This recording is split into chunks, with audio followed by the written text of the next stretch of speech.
Eu fico imaginando, sempre que eu penso nisso, até aquele livro Caçadores de Deus, lá do Tom Tenney, não é isso? Que teve um grande derramamento, o púlpito rachou, Deus visitou aquele lugar de uma maneira tremenda.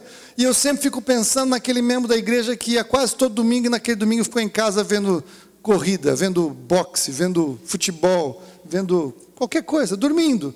Você já imaginou? Aquele cara só vai saber o que aconteceu na igreja dele lendo o livro que o pastor escreveu sobre algo que aconteceu no domingo quando ele não estava. Muitas vezes nós perdemos coisas de Deus. E nós não somos os únicos. E eu quero que nós possamos meditar e acompanhar algumas pessoas que perderam algumas coisas tremendas do Senhor, e que isso nos seja inspirador, para que nós estejamos mais atentos e ligados, não somente para as visitações que o Senhor pode trazer aqui na igreja, como principalmente para alguma que vai acontecer já já. E essa você não pode perder, em nome de Jesus. Amém? Vamos começar pelo princípio. Abra comigo a sua Bíblia no livro do Gênesis, no capítulo 3, os versículos 8 e 9. E ouvindo a voz do Senhor, que passeava no jardim à tardinha, esconderam-se o homem e sua mulher da presença do Senhor entre as árvores do jardim. Mas chamou o Senhor Deus ao homem e perguntou-lhe: onde estás? Meu Deus. O Senhor tinha acabado de completar a sua obra de criação. O Senhor tinha feito Eva a partir da costela de Adão, Ele os tinha abençoado, Ele tinha estabelecido um propósito para Adão no jardim, tinha estabelecido a união deles para que eles fossem fecundos, multiplicassem e enchessem a terra. Os autores, os que compartilham, nós sempre tratamos como se fosse algo usual de Deus estar na viração do dia naquele lugar. Talvez fosse, talvez não fosse, talvez esta fosse a primeira visitação do Senhor. Não há um relato bíblico específico que diga que ele todo final de tarde ia lá.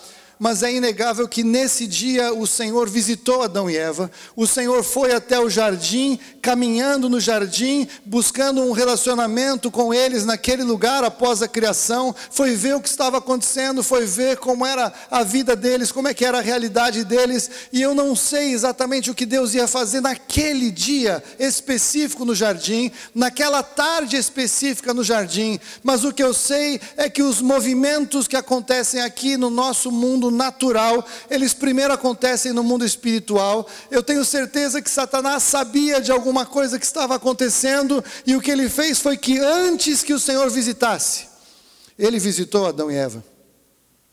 Antes que o Senhor estivesse naquele lugar, Lúcifer ali esteve, e ele chamou a Eva para uma conversa, e ele seduz Eva, ele engana Eva, ele confunde a mente de Eva, e ele cria uma turbulência tão forte na mente de Eva, que Adão, que estava do lado junto com ela o tempo todo aquela conversa, Adão não fez nada. Adão se calou, Adão se omitiu, e não somente se calou e se omitiu, como ele aceitou a proposta da serpente. E Adão pecou, e tudo caiu. Todo o propósito original de Deus, tudo aquilo que Deus tinha desenhado para Adão e Eva, se perdeu. E logo depois deste momento trágico na história, o Senhor visita Adão e Eva.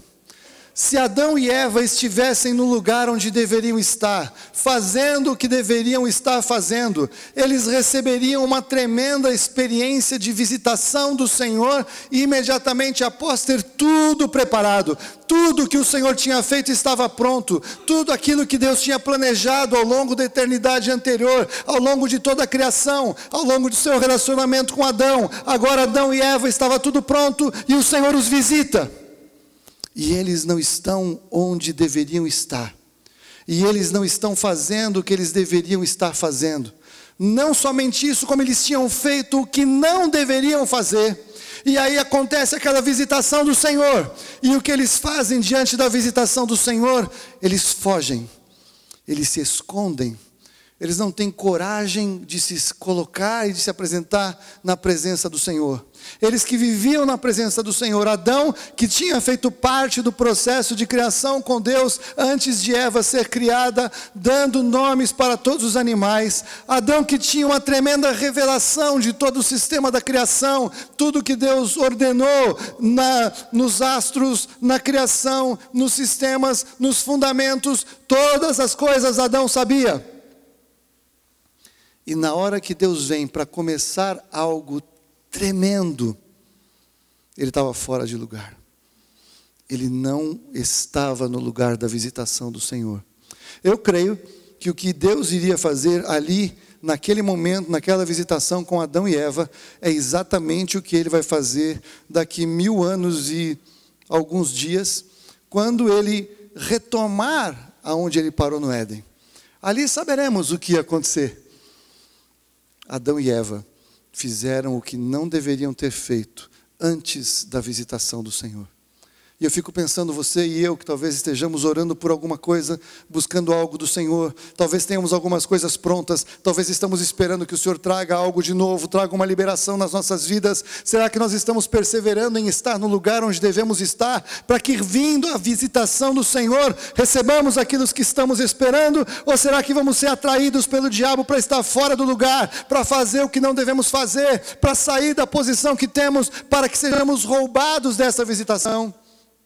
Eu espero que você reflita sobre essa visitação nessa noite em nome de Jesus. Essa foi a primeira. Há uma segunda. Vire comigo para o Evangelho de Lucas, capítulo 2.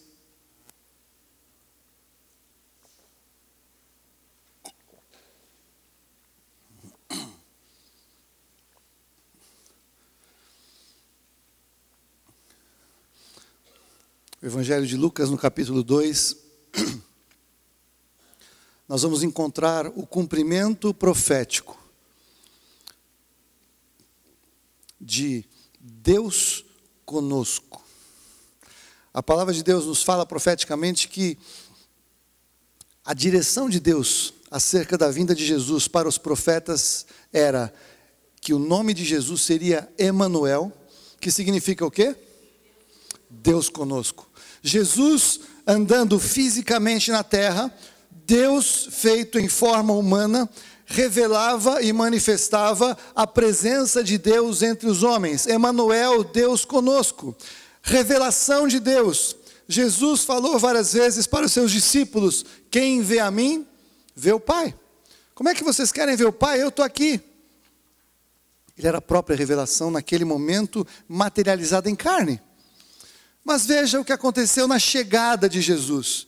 No Evangelho de Lucas, no capítulo 2, versículos 6 e 7. Enquanto José e Maria chegaram a Belém, versículo 6, enquanto estavam ali, chegou o tempo em que ela havia de dar à luz, e teve a seu filho primogênito. Envolveu em faixas, e o deitou em uma manjedoura, porque não havia lugar para eles na estalagem. Misericórdia.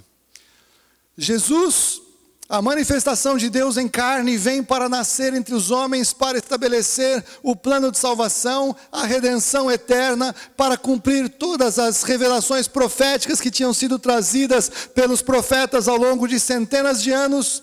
E no dia em que Jesus vai nascer, aquela cidade profetiza algo que é a realidade, que o mundo profetiza: não há lugar para Jesus aqui.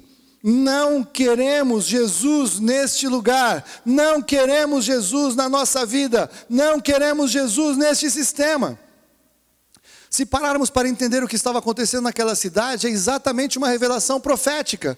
Todos eles tinham voltado para a sua cidade natal, porque estava havendo um recenseamento. O recenseamento foi ordenado por Roma, que governava sobre toda aquela região, sobre todo o mundo conhecido. Jesus nasceu na manjedoura não porque José fosse pobre e não tivesse dinheiro para pagar o hotel. Esse é um grande engano que o diabo colocou na nossa mente. Ele foi para procurar uma estalagem, foi para procurar um lugar para ficar hospedado, mas não tinha lugar. Por quê? Porque estavam os hotéis lotados. Tinham vindo pessoas que tinham nascido naquele lugar, mas estavam nos mais diversos lugares, cidades e países. Devia ter uma grande festa de família acontecendo, famílias reencontrando com aqueles parentes que viajaram e que mudaram, pessoas que eram vizinhas, que cresceram juntas e foram separadas, que alguém viajou, alguém mudou. Estava tendo uma grande festa, estava tendo grandes encontros, muita distração, muita comemoração, muita coisa curiosa. Todos estavam distraídos, todos estavam envolvidos com aquele momento fantástico, nada de errado com aquele momento. Mas entenda uma coisa, os magos que não eram crentes, os magos que não conheciam as profecias bíblicas, os magos que eram astrônomos, perceberam que tinha alguma coisa tremenda acontecendo naquela data, porque viram um movimento celestial único, ímpar. E eles foram entender de alguma maneira que tinha nascido um filho de um rei. E eles foram até o palácio de Herodes procurar onde estava esse rei nascido. Eles tiveram a revelação de que algo tremendo tinha acontecido, enquanto que o povo, que tinham os profetas, tinham os livros, tinham os estudos, tinham as expectativas, sabiam que alguma coisa iria acontecer em Belém, sabiam que havia um fato tremendo e importantíssimo para eles que iria acontecer, não estavam ligados naquele movimento, não perceberam que era um tempo de cumprimento profético, não se interessaram, não reconheceram o dia da sua visitação. Jesus nasceu numa manjedoura. Interessante, quem Deus mandou chamar eram os pastores que estavam vigiando naquela noite. Nós somos todos chamados para o sacerdócio universal. Ele foi chamar os pastores porque os pastores estavam vigiando naquela noite, cuidando de ovelhas. Figura profética interessante. Mas o povo como um todo não estava atento, não tinha lugar para Jesus nas suas vidas naquele dia, naquela noite. Se eles estivessem atentos, se eles não estivessem distraídos, se eles não estivessem nas festas, talvez tivessem percebido o que estava acontecendo.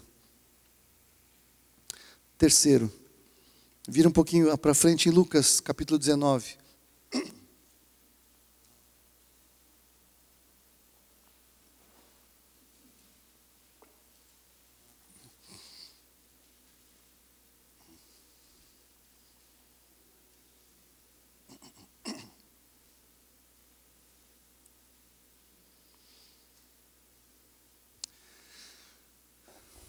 Capítulo 19, eu vou ler a partir do versículo 41. E quando Jesus chegou perto e viu a cidade, chorou sobre ela dizendo: ah, se tu conhecesses ao menos nesse dia o que te poderia trazer a paz.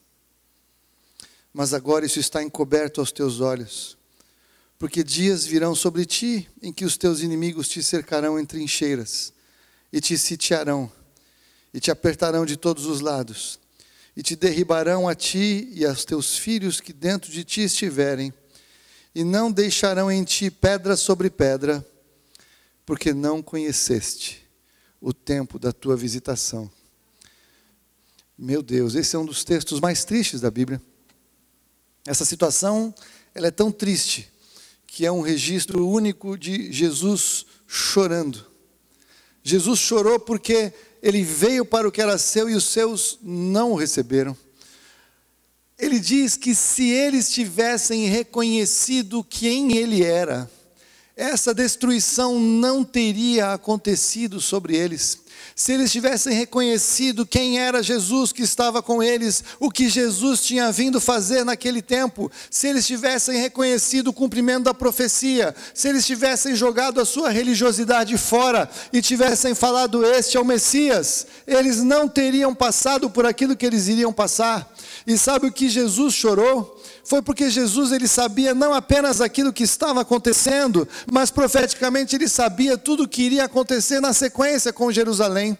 Ele sabia da destruição, ele sabia de tudo que ia acontecer com o povo, ele sabia de toda a perseguição, ele talvez tenha visto Adolf Hitler, ele talvez tenha visto o que vai acontecer na grande tribulação. Jesus chorou porque não era para ser assim. Eles tinham a escolha. Eles tinham a opção. É que o que aconteceu é que eles queriam de Jesus um libertador que resolvesse os seus problemas políticos, os seus problemas sociais, os seus problemas econômicos, que fizesse com que eles que naquele momento estavam debaixo de um jugo de opressão de Roma, que eles fossem postos por cabeça e não cauda, que tivesse uma grande revolução política, que César fosse deposto e que o Messias reinasse sobre todos esses e que eles fossem estabelecidos no poder sobre todo o sistema. O que eles queriam era ser entronizados junto com o Messias que havia de vir. Eles não estavam interessados em Jesus o Cristo, o Filho do Deus vivo. Eles estavam interessados no Jesus que vem para reinar com mão de ferro. Nada de errado com essa figura de Jesus, mas tudo errado com o tempo. Não era esse o momento.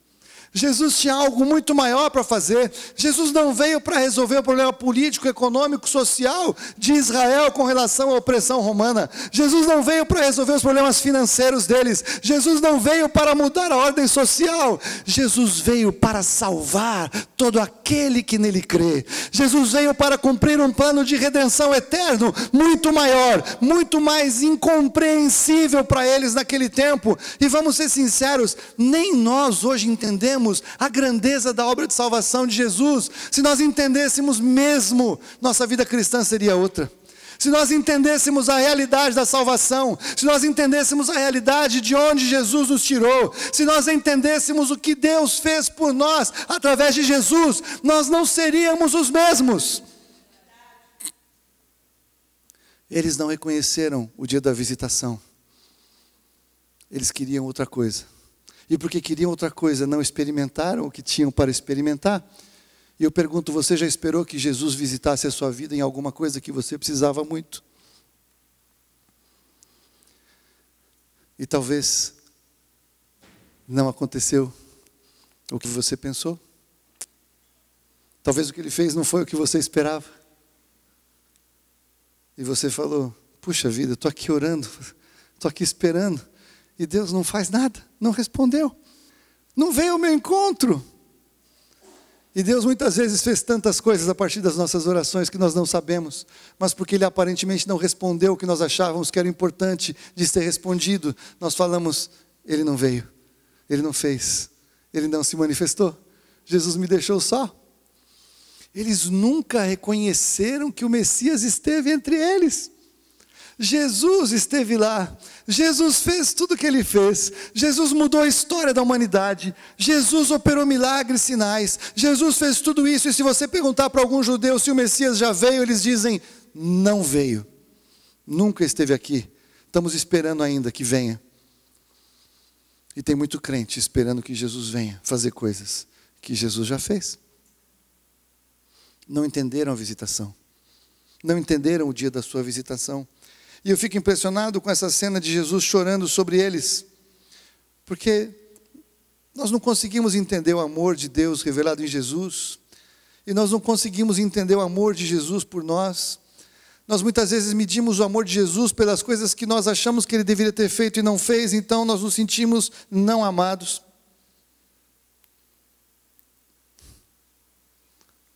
Nós muitas vezes não reconhecemos. E Jesus, porque olha para as nossas vidas, e porque muitas vezes sabe o que as nossas decisões vão acarretar, talvez ainda hoje Jesus chore por você, talvez Jesus chore por mim. Ah, se o Haroldo tivesse entendido o que eu queria fazer, ele não precisava ter saído por esse caminho.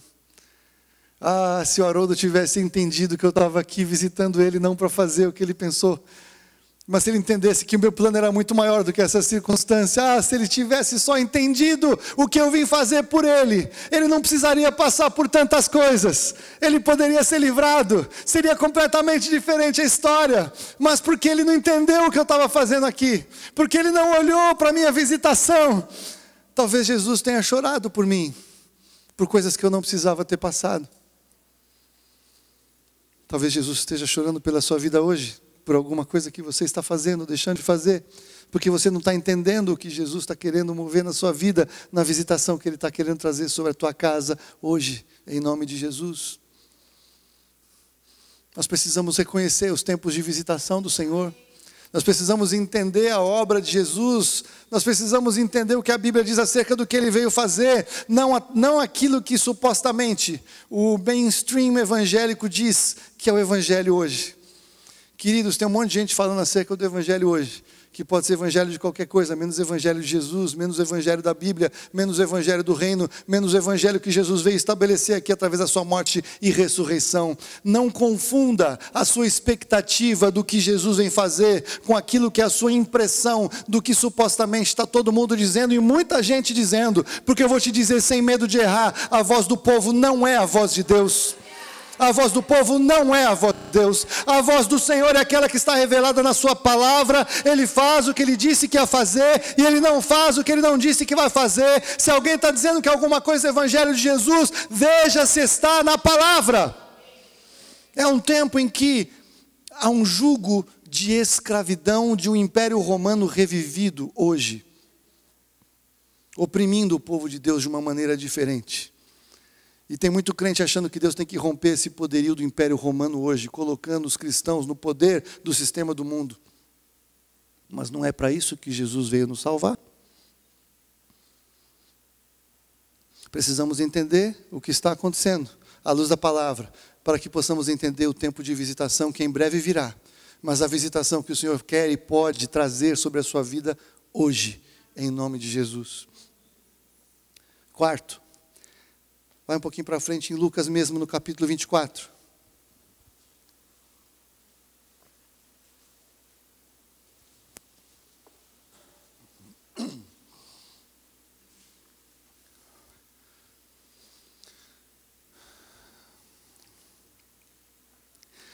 Esse aqui é tremendo. Lucas 24, 13. Logo depois que Jesus morreu, Jesus estava sepultado. Esses discípulos estão voltando pelo caminho de Emaús. É um texto muito conhecido. Neste mesmo dia, versículo 13. Iam dois deles para uma aldeia chamada Emaús, que distava de Jerusalém 60 estádios. E iam comentando entre si tudo aquilo que havia sucedido. Enquanto assim comentavam e discutiam, o próprio Jesus se aproximou e ia com eles, mas como os olhos deles estavam como que fechados, não o reconheceram. Meu Deus! Entenda o que está acontecendo aqui nesse contexto. Jesus passou 3 anos e meio junto com os seus discípulos, falando, é necessário que eu seja morto, e quando for morto, ressuscitarei ao 3º dia. Ele tinha ensinado, não os deixarei, vou mandar o Espírito Santo depois, mas é o seguinte, eu vou morrer, alô? Morrer. Ele fala de uma maneira tão clara, que o Pedro chegou para ele e falou, não Jesus, não faça isso contigo. Que foi quando o Pedro tinha sido contratado como o primeiro Papa, naquele texto em que ele falou, que Jesus falou, tu és Pedro, e sobre essa pedra edificarei a minha igreja, né? Então, supostamente, o Pedro foi contratado ali como o primeiro Papa. Passam 7 ou 8 versículos, Jesus fala que vai morrer, aí o Pedro vira para ele e fala, não Jesus, não faz isso. Aí Jesus virou para ele e falou, arreda Satanás, porque tu és para mim pedra de tropeço. Ou seja, se ele foi contratado Papa, ele foi demitido 5 versículos depois. Papado mais curto da história. Arreda Satanás, porque você não está entendendo o que eu vim fazer aqui. Você não está entendendo a minha obra. Eu não vim aqui para fazer a minha vontade, vim aqui para fazer a vontade do meu Pai. Eu vim aqui porque eu vim para morrer mesmo. E eu vim para morrer não porque alguém vai me matar, mas porque eu quero morrer. Eu dou a minha vida voluntariamente, ninguém pode me matar. Eu dou a minha vida porque eu quero dar. É uma decisão minha. Jesus não morreu dos ferimentos da cruz. Ele morreu porque na cruz, quando ele foi ferido, ele entregou o seu espírito. A morte dele foi ilegal, mas ele morreu, e os discípulos sabiam. E sabe o que aconteceu depois que Jesus morreu? Os discípulos foram embora, foi cada um para o seu lado. Pedro foi pescar. Esses aqui estavam voltando do caminho de Emaús, e já tinham umas notícias de que Jesus tinha ressuscitado. Maria Madalena já tinha visto Jesus, e já tinha falado. Eles já receberam a notícia, e eles estão falando, olha que absurdo essa maluca dessa Maria Madalena, coisa de mulher mesmo. Imagina que Jesus ressuscitou. Leia o texto. Eles não creram quando a Maria Madalena mandou dizer que Jesus tinha ressuscitado, porque tinha aparecido para ela. Discípulos, 2 discípulos de Jesus, incrédulos. E como as coisas saíram de um jeito que eles não entenderam, porque eles não tinham revelação, Jesus apareceu para eles. E eles estão andando no caminho de Emaús. E Jesus apareceu do lado deles e começa a caminhar junto com eles. E eles estavam tão incrédulos. Eles estavam tão assim, frustrados porque Jesus tinha morrido, embora Jesus tivesse dito que tinha morrido. Eles estavam se sentindo tão sós e abandonados porque aparentemente o que eles esperavam que ia acontecer tinha acontecido. Ou o que eles não esperavam que fosse acontecer, aconteceu. Eles não reconheceram Jesus andando com eles no caminho, numa estrada. Jesus falando com eles, eles não reconheceram. Tem uma figura que não é bíblica, sabe, tipo aquela, aos 1000 chegará e de 2000 não passará, isso não é versículo. Ajuda-te, eu te ajudarei, isso não é versículo. Tem um monte de gente que acha que tem versículo bíblico, né? Então todo mundo acha, sabe aquela cena, aquelas coisas assim que chega às vezes na internet, assim, aqueles PowerPoint com aquelas músicas melosas, e aí tem aquela coisa assim, caminhando na areia, e aí tem 2 pegadinhas, aí tem uma hora que não tem uma pegadinha, só tem uma. Aí o cara fala, mas Senhor, o Senhor me deixou só, naquela hora mais difícil. Não, eu te carreguei nos meus braços. Sabe aquela lá? Não tem muito a ver aquele negócio, não. Mas tem a ver o seguinte, nessa hora em que eles estavam em crise, e que eles acharam que eles estavam andando sozinhos naquele caminho de Emaús, Jesus estava com eles. Mas eles poderiam e deveriam ter reconhecido a presença de Jesus, e eles não reconheceram. Sabe por que nós não reconhecemos muitas vezes a presença de Jesus na nossa vida? Porque a nossa mente está desorganizada, porque os nossos pensamentos estão conturbados. Por isso que Jesus, quando ele apareceu para falar para eles terem calma, falou, não se turbe o vosso coração, credes em Deus, crede também em mim. Você não pode andar turbado, você não pode andar confuso, você não pode andar ansioso, você não pode andar frustrado. Você tem que saber em que você crê e em quem você crê. Nós não andamos por circunstâncias, nós não andamos por vista, nós andamos pela palavra do Senhor, revelada a nós pelo seu Espírito. Então, quando nós organizamos a nossa mente e os nossos pensamentos pela palavra do Senhor, nós temos condição de passar por um evento assim assustador. Jesus morreu, parece que acabou tudo, não temos mais esperança, meu Deus, fecha a igreja, vamos todo mundo embora. Alguém deveria ter parado e pegar lá as anotações que fazia do sermão de Jesus, falar, não, peraí, olha, teve um dia que ele pregou, ele falou que ele ia morrer, e ele falou que ele ia ficar morto 3 dias e ia ressuscitar no 3º dia. Que dia é hoje? Eu fico imaginando que se os crentes daquele dia fossem crentes mesmo, depois que José de Arimateia sepultou Jesus, tinha que fazer vigília em frente ao templo, e ficar lá 3 dias esperando Jesus ressuscitar. É isso que eles tinham que fazer, porque eles estavam em fé e esperando a ressurreição de Jesus. Vamos ficar todo mundo aqui, não vamos embora, Jesus vai ressuscitar, vamos esperar porque ele falou que vai ressuscitar, vamos esperar, vai ser um evento tremendo. Você já imaginou? Aí os guardas lá que estavam tomando conta do morto, dá para entender que Roma, eles queriam mais, talvez fosse acontecer alguma coisa do que os crentes da época. Tudo bem que eles criam numa fraude, mas eles achavam, vai que acontece alguma coisa mesmo. Os crentes foram embora. Não tinha um só ali esperando. A mais crente mesmo foi a Maria Madalena com as outras mulheres que foram na manhã do terceiro dia. Talvez ela estivesse em casa esperando e contando os 3 dias para saber. Sabe por que eu estou falando isso? Nós temos pregado, crido, feito contas de que Jesus volta no terceiro dia. O apóstolo ministrou outro dia do bom samaritano que deixou 2 denários. 2 denários é salário de 2 dias. Um dia para o Senhor é como 1000 anos, e 1000 anos é como um dia. Nós temos 6.000 anos de história da humanidade, desde Adão, contagem bíblica, ou seja, nós estamos às portas da volta de Jesus. Deveríamos estar todos os crentes em Jesus. Aleluia, Maranata, Jesus vai voltar já já. Olha que coisa tremenda, um evento que nunca aconteceu. Jesus vai voltar, vai levar a sua igreja. Será que o arrebatamento é assim? Será que é assado? Vamos ver, quem é o anticristo? O que vai acontecer? Todo mundo na expectativa. Mas sabe o que está todo mundo fazendo? Não é assim. Vocês estão muito fanáticos, vocês piraram. Vocês só falam nisso, na volta de Jesus. Vamos viver um pouco, vamos trabalhar, poxa, eu tenho que fazer um monte de coisa. Será que vão reconhecer a visitação? O terceiro dia estava marcado. Alguém falou, Jesus ressuscitou. Os discípulos não creram, não reconheceram o dia da sua visitação. Não reconheceram a palavra. Perderam. Esses discípulos de Emaús, se você for olhar alguns versículos para frente, quando eles encontram Jesus, a Bíblia diz que Jesus lhes lançou no rosto a incredulidade deles.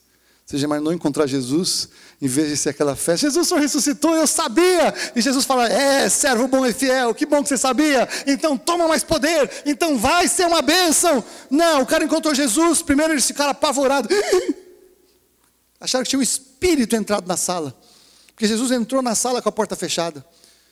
Aí eles olharam Jesus, e o que Jesus falou? Seu bando de incrédulos, eu não falei para vocês que eu ia fazer isso?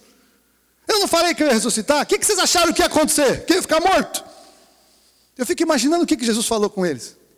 Se Jesus para os religiosos era de raça de víbora para baixo. Eu fico imaginando o que ele falou para os crentes.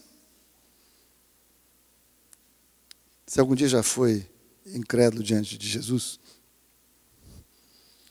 sabe qual é a maior vergonha que a gente passa na vida? E eu já passei algumas vezes, é assim. A gente pede para Deus fazer alguma coisa, a gente ora.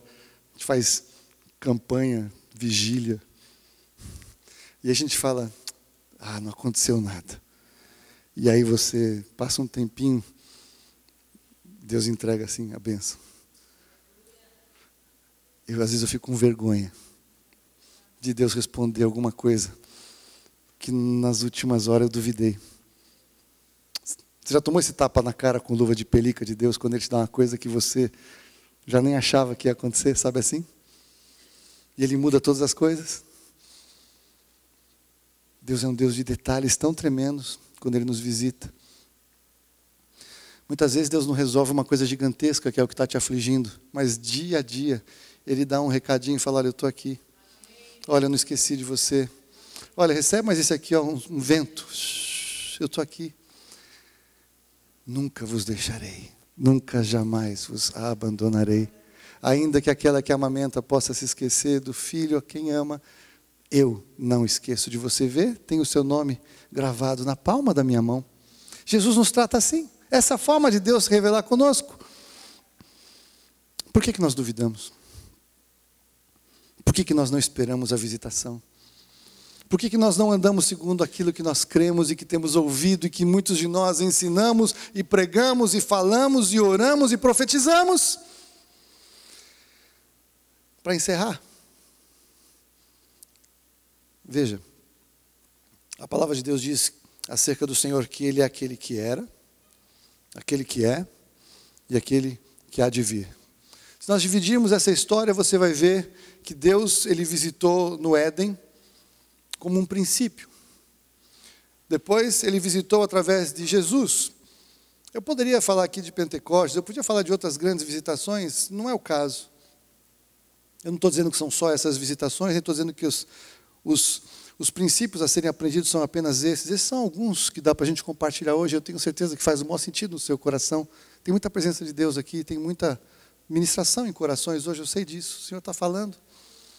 Mas entenda, Ele não só Ele é o que era, o que é, mas Ele é o que há de vir. E aqui é o grande ponto que eu preciso colocar para você hoje. Porque há um dia de visitação que vai acontecer. E esse dia de visitação é um dia divisor de águas.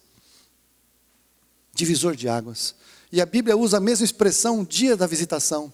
Dia da visitação. E tem dois povos, tem duas opções, tem dois caminhos, tem duas consequências deste dia da visitação do Senhor.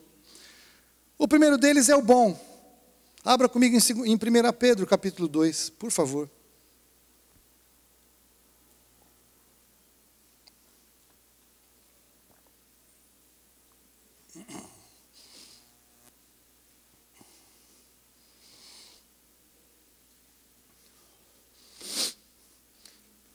E esse texto ele divide em dois ainda.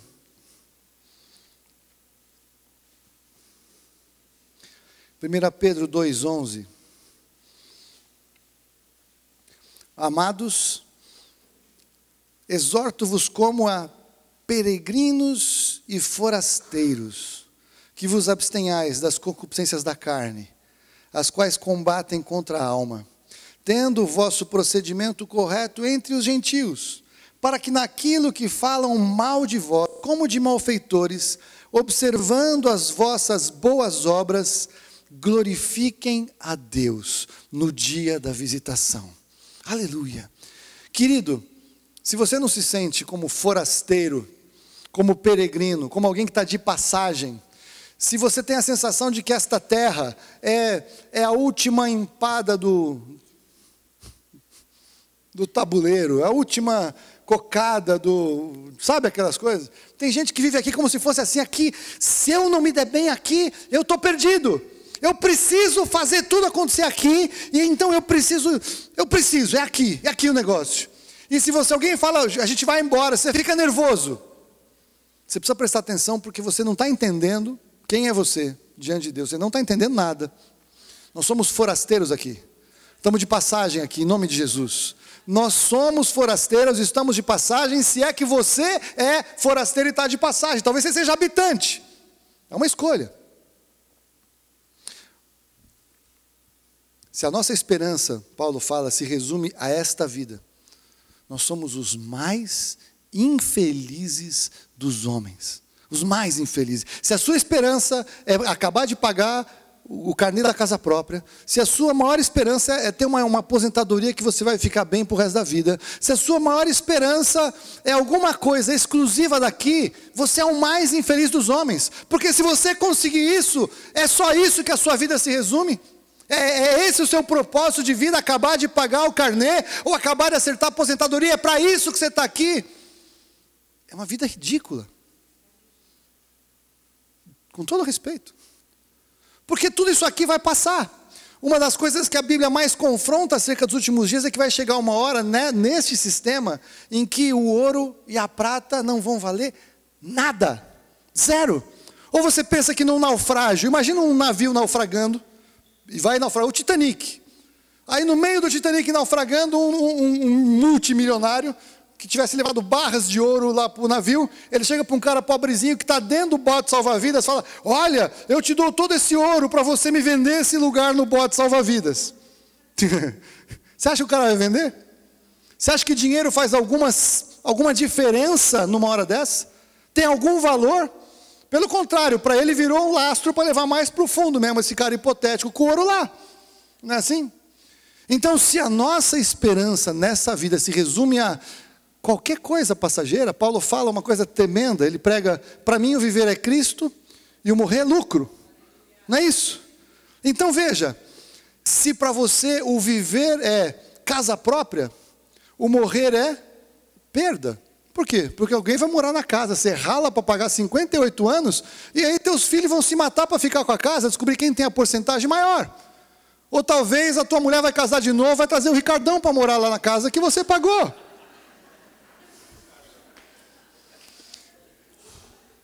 Se a sua esperança se resume a isso, se a sua vida é um carro zero, o morrer é perda. Se a sua vida é uma carreira fantástica, o morrer é perda. Se a sua vida é conseguir uma aposentadoria fantástica, que você possa viajar pelo mundo todos os anos, o morrer é perda. Qualquer coisa que seja daqui, deste sistema, morrer é perda. Não faz diferença nenhuma. Mas, se viver é Cristo, morrer é lucro. Porque quando chegar do lado de lá, vai encontrar Jesus na porta, falando, entra, bem-estar, servo bom e fiel. Entra aqui no gozo do teu Senhor, vem ver o que eu preparei para você. Vem aqui entender agora o que você não conseguiu entender. Você viu lá como por espelho, você viu como que embaçado. Eu sei que era difícil entender tudo isso daqui. Eu sei que todo mundo fez o melhor para escrever a melhor Bíblia, para pregar o melhor Evangelho, para cuidar da melhor maneira de você. Mas não era suficiente, porque olha aqui, ó, não dá para explicar, nem olhos viram, nem ouvidos ouviram, nem jamais penetrou no coração do homem o que eu tinha preparado para você. Agora que você chegou aqui, agora você vai começar a entender. E tem toda a eternidade para entender, porque é muito mais do que essa porta de entrada do céu. Aleluia! Não tem como, não tem alcance, não tem. Nós somos forasteiros daqui. Deus tem suprimento para nós aqui? Tem. Não vai faltar o que vestir, não vai faltar o que comer, não vai faltar onde morar. É promessa do Senhor. Para cada dia tem provisão. Para cada dia tem o recurso do dia. Eu criei uma teologia do mal, que basta cada dia o seu mal. Está lá em Mateus 6,34. O pessoal do Vinho Novo conhece. Eu brinco assim, que o mal, que Jesus está falando, ele falou no 33, né, buscar em primeiro lugar o reino de Deus e a sua justiça, e as demais coisas serão acrescentadas. E ele estava falando no que comer, no que vestir, ele estava falando nesse contexto. E ele estava dizendo que isso não ia faltar. Então ele estava falando, busca primeiro o reino de Deus, que estas coisas serão acrescentadas. Mas aí ele diz o seguinte, mas não ande ansioso, basta a cada dia o seu próprio mal. Aí eu cunhei a minha teologia. A minha teologia é que o mal é um sujeito assim, desse tamanho aqui mais ou menos. Ele não é mais forte que você, ele tem 70% ou 60% da sua força. Ou seja, você tem total condição de dar um pau nesse cara. Ele é baixo, ele não é forte. O mal do dia, você bate. Só que a gente quer resolver o mal de uma semana. Então a gente chama 7 desses caras para o pau. E nós vamos apanhar. Tem gente que chama 30. Vem, vem. Tem gente que chama 365. Vai tomar uma surra sem tamanho. Porque Deus não tem provisão para você vencer os 7, os 30, os 365.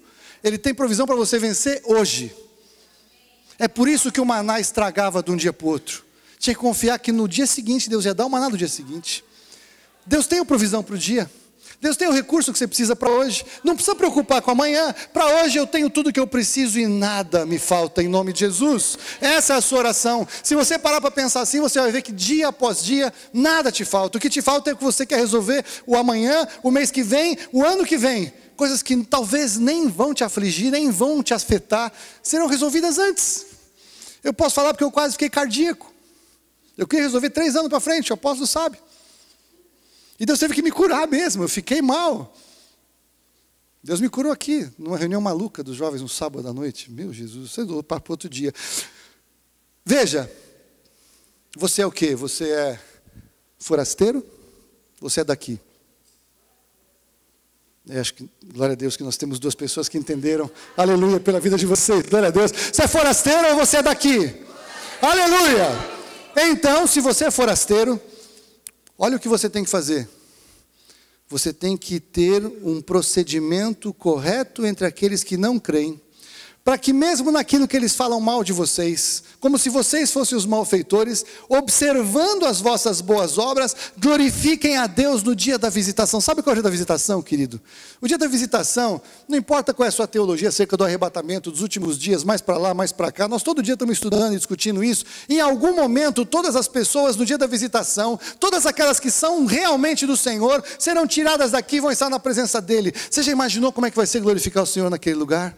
Já imaginou que coisa tremenda que vai ser isso? Estes camaradas então aqui que vão olhar para você, a chance deles glorificarem a Deus naquele dia é através da sua vida, é através do seu procedimento, é através deles verem que você não está muito preocupado com o que está acontecendo com as coisas aqui, mas você tem um destino, você é alguém de presságio, você é alguém de horizonte, você é alguém de futuro, você vai além. É isso que vai fazer com que essas pessoas nesse dia possam glorificar a Deus no dia da visitação. O nosso testemunho. É por isso que nós estamos aqui. Nós não estamos aqui por outro motivo que não seja influenciar as pessoas que estão à nossa volta. A maneira como nós passamos as lutas que eles passam muda tudo. A maneira como nós não temos as lutas que eles têm muda tudo. A maneira como nós vemos a vida muda ainda mais. A convicção da nossa esperança é o que eles precisam ouvir. Cristo em vós, a esperança da glória. Essa é a palavra. E por fim, Isaías 10:3, o tempo da visitação futura para mal.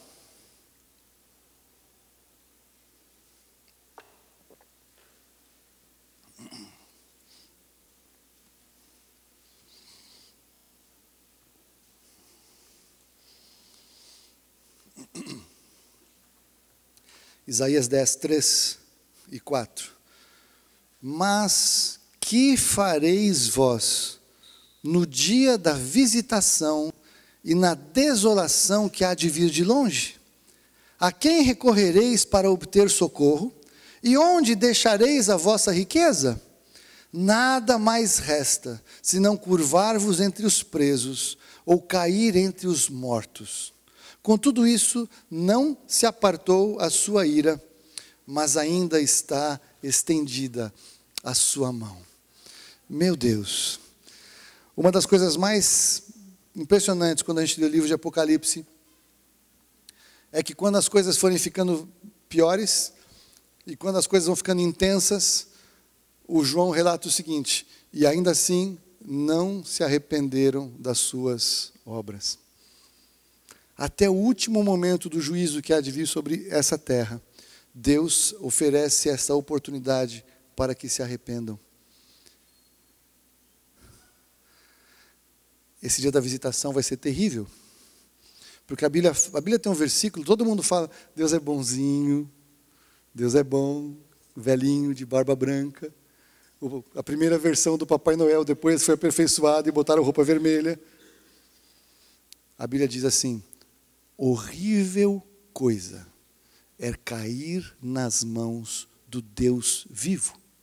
Horrível coisa é cair nas mãos de Deus neste contexto. É horrível coisa. Se não me engano, Paulo fala, não acho que foi o próprio Jesus, não temam, é Jesus, não temam aqueles que podem tirar a vida, temam aquele que pode lançar a alma no inferno. E sabe quem lança a alma no inferno? Deus. Quem ele lança no inferno? Aquele que não quer o seu filho, aquele que não quer saber de Jesus, que quer explicar que não é bem assim, que eu tenho a minha religião, eu tenho o meu jeito, eu tenho a minha fé, eu faço as coisas do meu jeito. Para esse é horrível coisa cair nas mãos do Deus vivo, porque vai chegar lá certinho que vai contar uma história, vai fazer um acordo, vai explicar, Deus é bonzinho, vamos todo mundo para o céu. Não é assim. E essa visitação é a mais terrível que virá. Meu Jesus. Para fechar então, como vocês viram, a palavra, dura essa palavra. Porque nós podemos perder a visitação do Senhor. Pessoas perderam. Uma nação inteira perdeu. A humanidade inteira perdeu. Os discípulos perderam. No futuro, bilhões de pessoas vão perder nesta visitação. A minha pergunta para você é: você sabe o que você espera do Senhor? Você sabe qual é o fundamento daquilo que você crê? Você tem convicção do que o Senhor fala a teu respeito, do Evangelho para a sua vida, da obra de Jesus, do que você está esperando que o Senhor vai fazer? Você está no lugar em que você tem que estar, ou você está passeando em outro lugar fora, porque o diabo está te distraindo para te tirar do lugar da tua bênção? Deus, ele é cirúrgico. A gente leu no Vinho Novo na quinta-feira, tem um texto em Apocalipse, quando tem 4 anjos presos no rio Eufrates, e a Bíblia diz que esses 4 anjos estavam presos naquele lugar para aquela hora, dia, mês e ano. Alô? Deus tem hora, dia, mês e ano para fazer alguma coisa. Jesus nasceu no dia cirúrgico certinho. Deus não faz a coisa de qualquer jeito. A gente confunde a graça como se fosse uma grande bagunça, faz tudo qualquer hora, está tudo bem, nós estamos na graça. Deus, Ele é um Deus de ordem. Dia, mês, ano, hora. E o que nós temos que fazer? Esperar. Espera aí, eu espero. Não sai daí, eu não saio. Fica aí, eu fico. E enquanto eu estou aqui ficando, o diabo quer me tirar. Ou eu quero ficar impaciente e quero resolver. Eu creio que nós estamos vivendo num tempo em que Deus vai começar a marcar as vidas daqueles que são dele. O azeite que tem que estar na botija. Eu creio que ele começa a falar para as pessoas o que está acontecendo nos últimos dias. Sonhos e visões farão parte de um contexto muito claro. Jesus virá. Ele vem visitar a terra. Que você não seja como os crentes quando Jesus veio a primeira vez, que estavam distraídos. Que eu não seja. Possamos estar atentos. A visitação do Senhor vem. E é já. E é chegada. Em nome de Jesus. Vamos abaixar as cabeças. Vamos fechar os olhos. O fato de que o Senhor tem visitações estratégicas e amplas, seja para a humanidade, seja para toda a igreja, seja para os discípulos, não muda o fato de que Ele também tem visitações na nossa vida pessoal. Que Ele visita e marca dias conosco. Eu posso olhar para trás, e eu estava hoje, enquanto eu estava preparando essa palavra, eu estava meditando, eu posso lembrar momentos na minha vida em que eu recebi tremendas visitações do Senhor, que marcaram a minha vida, que mudaram a minha forma de ser, dias específicos, especiais, diferentes. É claro que muitos cultos a gente muitas vezes experimenta a presença de Deus manifesta, é uma bênção. É claro que muitas vezes nós temos respostas, temos experiências, tudo bem, mas eu quero dizer que Deus também ao longo do tempo, Ele marcou a tua vida alguns dias especiais. Eu tenho certeza disso. Talvez você vai lembrar agora o dia que você se converteu mesmo, o dia em que Jesus marcou a tua vida, o dia em que o Espírito Santo te fez com que tudo ficasse claro e você entendeu a revelação do Evangelho. O Senhor te marcou. Talvez o dia que você foi batizado no Espírito Santo foi um grande dia, um marco, uma visitação. Mas talvez o Senhor um dia tratou uma coisa específica na tua vida. Talvez houve uma grande libertação. Eu sei que o Senhor visitou a tua vida algumas vezes. E eu tenho certeza que os dias que Ele te visitou, você lembra facilmente agora. Se eu perguntasse para alguém aqui dizer e contar, muitos aqui dariam testemunhos acerca desses dias. Mas eu tenho certeza que nós perdemos muitas vezes grandes visitações do Senhor, por causa da carne, do pecado, da nossa alma, por briga sem pé nem cabeça, por bobagem, por roubo em casa, roubo de relacionamento, roubo com relacionamento com o pastor, com o líder, e um monte de coisa já aconteceu, e nós perdemos grandes movimentos, em que o Senhor poderia ter marcado a gente ainda mais, que o Senhor poderia ter nos levado a um nível mais alto de fé e de experiência com Ele, nós perdemos. Talvez você saiba de alguns, talvez você lembre, eu lembrei alguns. Eu quero te convidar a pedir perdão ao Senhor, pelos dias que você não reconheceu a visitação. Talvez teve um dia que você esperava que Ele resolvesse a sua situação e te desse refrigério de alma, fazendo uma determinada coisa, e Ele fez outra completamente diferente, e você ficou chateado com Ele, e você não reconheceu a visitação. Talvez só depois de 1 ano ou 2 você foi entender o que aconteceu naquele dia.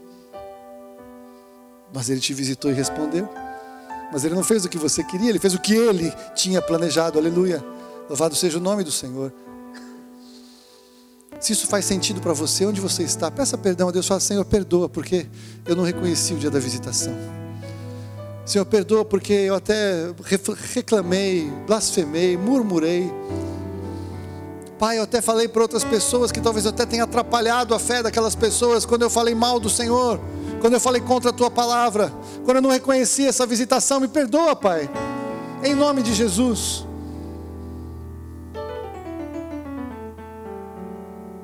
Quero estar atento agora, quero estar sensível ao que virá.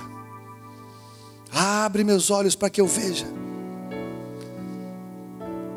As cartas de João, Jesus sempre fala: quem tem ouvidos para ouvir, ouça o que o Espírito diz à igreja. E o profeta nos diz hoje, Hebreus, autor de Hebreus nos diz hoje: se ouvirdes a sua voz, não endureçais os corações. Em nome de Jesus. Vamos orar juntos. Declare assim comigo: Pai, em nome de Jesus, eu quero ter olhos para ver, ouvidos para ouvir, um coração sincero ao Senhor, para que eu reconheça o tempo da tua visitação na minha vida, na minha casa, nas áreas da minha vida que o Senhor pode visitar. Mas acima de tudo, na visitação que haverá, em que Jesus será manifestado no céu, na terra, debaixo da terra. Eu quero estar atento a essa visitação. Prepara o meu coração para que eu não perca, em nome de Jesus. Pai, eu clamo mesmo, Senhor Deus, que esta oração seja verdade na vida de muitos aqui. Senhor, que esta expectativa, esta experiência que virá da tua visitação, Senhor, Maranata, vem, Senhor Jesus, seja algo que aquece os nossos corações e não nos afasta, seja algo, Senhor Deus, que nos estimula, algo que nos levanta, não algo que nos faz ficar inseguros ou com medo, ou nos leve à incredulidade, no nome de Jesus. Eu sei, Pai, que há um tempo em que o Senhor começa a separar aqueles que te servem daqueles que não te servem, mas eu clamo que nessa igreja, Pai, estatisticamente nós tenhamos o maior percentual de pessoas que estarão prontos naquele dia para te encontrar, em nome de Jesus. Pai, que essa igreja tenha mais noiva do que qualquer outra igreja tenha. Se eu posso orar uma oração assim, em nome de Jesus, que essa revelação, Pai, que esta compreensão venha no coração dos queridos aqui, em nome de Jesus, para que eles possam estar prontos e reconhecer o dia da tua visitação para louvor da tua glória, em nome de Jesus. Amém. Amém. Glória a Deus.